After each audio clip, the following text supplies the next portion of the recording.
How to turn on multi-guest request on TikTok Live. For that, first of all, make sure that you have updated version of TikTok application.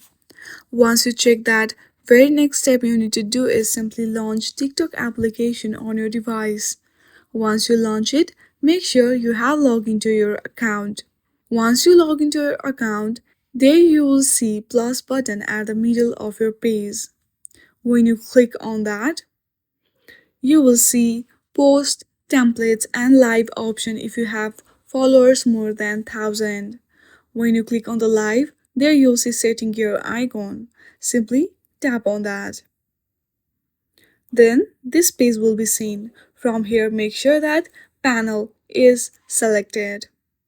Once you select this panel, you are good to go. In this way, you can easily turn on multi-guest request on TikTok Live.